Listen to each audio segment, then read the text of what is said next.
अस्सलामुअलैकुम। कैसे हैं आप सब लोग। उम्मीद करती हूँ आप सब लोग ठीक होंगे, खैरियत से होंगे। आज मैं आप लोगों को एक न्यू रेसिपी सिखाऊंगी। आज मैं आप लोगों को आलू के क्रिस्पी स्नैक्स बनाना सिखाऊंगी। तो आप लोगों ने पूरी रेसिपी को देखना है और मुझे अपना फीडबैक ज़रूर देना है। तो एक बाउल मैंने ले लिया, इसमें हम लोग डाल देंगे आलू। ठीक है, आलूओं को आप लोगों ने डाल देना है, इसको बॉईल करके ठंडा कर दें। बहुत ज़बरदस्त तरीके से आप लोगों ने इसको ठंडा करना है। अगर आप लोग गरम गरम इसको मैश करने लग जाएंगे तो आप लोगों की रेसिपी ख़राब होगी। तो सबसे पहले बॉईल करें, उसके बाद ठंडा करें, इसके अलावा फिर इसको मैश करें। ठीक है, तो आलूओं को मैं अच्छे तरीके से मैश कर लूँगी, उसके बाद चलेंगे नेक्स्ट स्टेप की तरफ। तो आलूओं को बहुत अच्छे तरीके से मैं मैश कर देती हूँ। ठीक है, तो माशाल्लाह से आलू हमारे मैश हो चुके हैं। अब हम मैशर को रख देंगे साइड पे और इसमें डाल देंगे हरा धनिया। ठीक है, मैशर को मैंने साइड पे रख दिया, इसमें हरा धनिया आप लोगों ने डाल देना है। इसके अलावा इसमें कुछ पाउडर मसाले ऐड कर देंगे, जिसमें हमारे पास है कुटी हुई लाल मिर्चें। इसके अलावा थोड़ा सा आप लोगों ने इसमें धनिया पाउडर डाल देने हैं, थोड़ी सी काली मिर्चें, सफ़ेद मिर्चें, हस्बे जायका नमक, धनिया पाउडर और थोड़ी सी इसमें पिसी हुई लाल मिर्चें। ये तमाम पाउडर मसाले इसमें ऐड करने के बाद 3 चम्मच इसमें डाल दें कॉर्नफ्लोर के। ठीक है, बाइंडिंग के लिए और क्रिस्पी करने के लिए 3 चम्मच इसमें कॉर्नफ्लोर डाल दें। इसके अलावा इसमें थोड़ी सी आप लोगों ने बॉयल की हुई चिकन ऐड कर देनी है। ठीक है, ये ऐड करने के बाद अब आप लोगों ने इसमें और कुछ भी ऐड नहीं करना, बस इसकी मिक्सिंग बहुत अच्छी तरीके से कर देनी है। एक तरह से डो आप लोगों ने तैयार कर देनी है, सख्त सी डो हो, ज़्यादा नरम ना हो।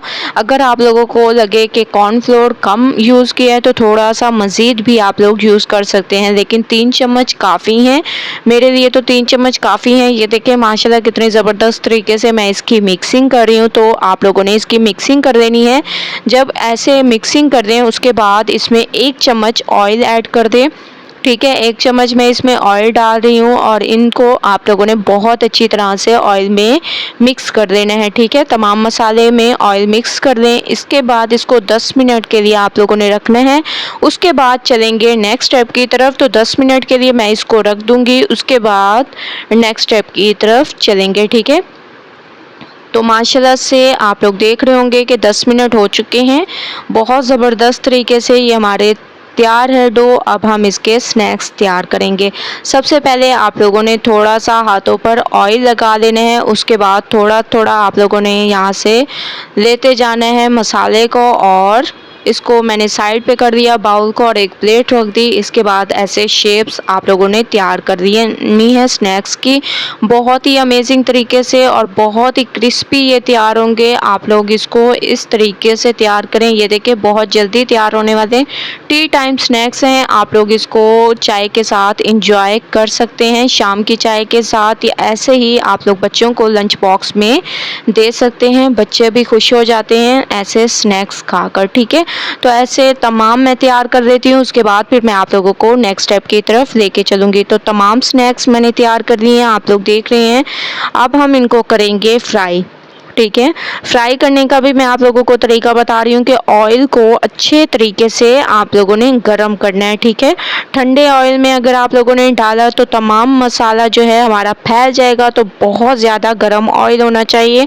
उसके बाद आंच को आप लोगों ने स्लो कर देना है और इनको अच्छा सा कलर आने तक फ्राई करना है। ठीक है, एक साइड इसकी पक जाती है तो मैं इसकी साइड को चेंज करूँगी, तब तक 2 मिनट तक वेट करते हैं, उसके बाद करेंगे नेक्स्ट स्टेप। ठीक है, जहाँ जहाँ जगह थी मैंने वहाँ वहाँ डाल दिए तमाम स्नैक्स को। अब हम इसकी साइड को चेंज करके देखते हैं कि एक साइड पे कलर आया है या नहीं। माशाल्लाह से कलर आ चुका है।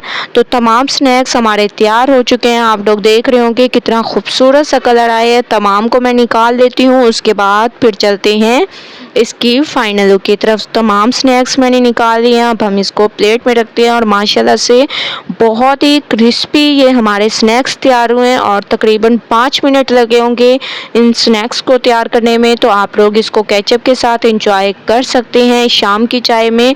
तो एक बार आप लोगों ने इस रेसिपी को ट्राई करना है, इंशाल्लाह आप लोगों को मज़ा आ जाएगा।